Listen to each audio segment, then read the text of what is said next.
Cinderella, Beauty and the Beast, Aladdin, and Mulan. Out of all these princesses, people have different opinions and popularity levels. The live-action Beauty and the Beast, Cinderella, and Aladdin was in the higher range with 4.4 out of 5 star ratings, and Mulan sitting at the bottom with 2.2 out of 5 stars, with a lot of people believing that Disney got the Chinese orientation all wrong. Do you think you could predict what could happen in The Little Mermaid? With the release of the official trailer to The Little Mermaid out now, there's a few mixed reviews and reactions, with some even questioning why Sebastian looks like this. But a lot of people are forgetting that this is taking place in a real life setting, so the creativity that comes with making these kinds of characters doesn't exist anymore. Today I wanted to predict what could happen in this film based on this trailer and how the other live action Disney films and how they were produced could influence what we could see in the live action version. Hopefully this isn't a move for a move like The Lion King, as that was a lot of the reason for its score. We first have to start out with the trailer and what it does tell us. The trailer starts off with a storm scene. Eric falls off deck and Ariel saves him, bringing him to shore. At what timeline this happens is unknown. One thing I did notice that was different was after she brought him to shore, instead of Sir Grimsby coming to grab him, it's a horde of guards swarming around him. They did keep some of the dialogue between Ursula and Ariel, however. In the next segment, we can see the under the sea montage and kiss the girl scene as well, with Eric and her on the boat.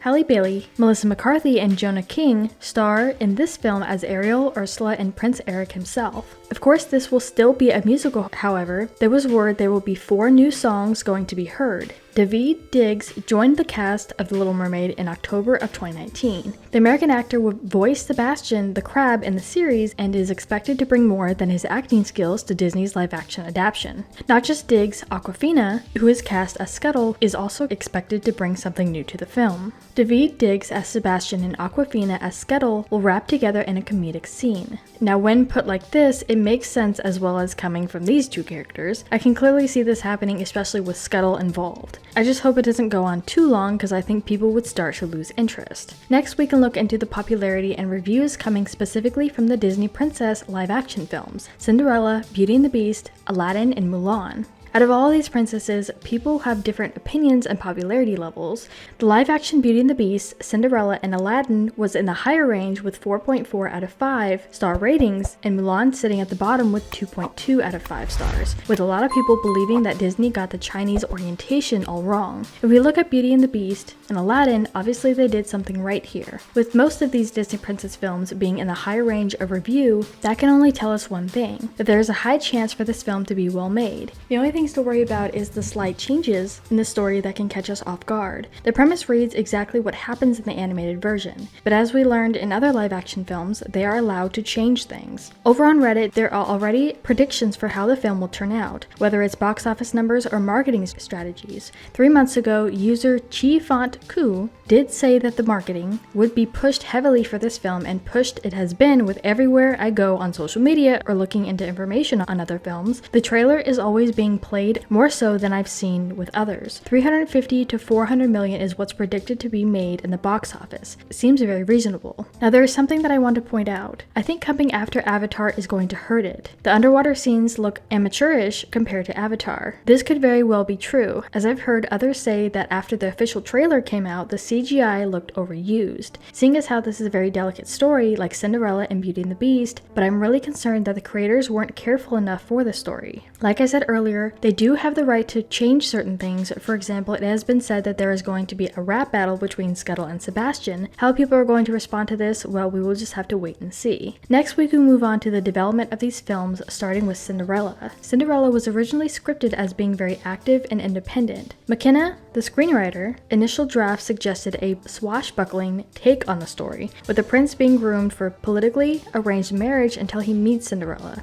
recast as a knight whom McKenna described as somebody who's learning to go after what she wants. Basically, she gets separated from the prince and has to find her way back to him, but it's more complicated than that. She's very active and independent. This reveals that they could take Ariel and change her personality and decisions throughout the film, but they must be careful. We already know these characters and we know who and how they react. Since The Lion King though, I don't see them doing another copy and paste, as they know how people reacted to that, so it has to be more than the original story. The newcomers were inspired by Universal Studios, who created Snow White and the Huntsman in 2012. Screenwriter Bill Condon explained that after Frozen opened, the studio saw that there was this big international audience for an old school musical approach. But initially they said, we're interested in a musical to a degree, but only half full of songs. The film's ending originally featured Gaston being cursed by the Enchantress, though the idea was scrapped. While the real ending of Beauty and the Beast was with the two dancing together in the ballroom, of course they decided to end it the same way. But my point being, they had the creativity to revision the story, and that's the whole point of the live action version. To revise either what we see from animation to live and tweaks within the story.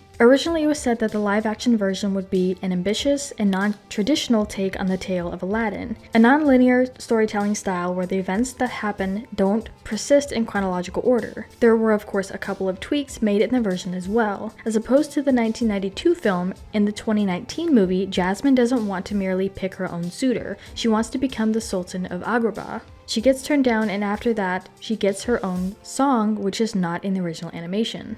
Lastly, we can talk about Mulan. No songs and no Mushu. She doesn't cut her hair, and for some reason there was a witch now. So this one is an example of creators changing way too much. So the gist of it all is there can be a lot of differences in The Little Mermaid. Of course, we can't be too major, but with the dialogue and certain aspects that happen in the animated version can change, or more than likely, what Sebastian and Scuttle do. And they can change the relationships between Flounder, Scuttle, and Sebastian. Moments with Ariel specifically, like the relationship with her father or the choices she makes going to the surface, obviously doesn't change and couldn't, considering that's the whole point of the story. But I want to turn this around to you guys and ask what you think about all this and what your expectations are for this film. What are your predictions and how much do you think will change from the original story, if anything?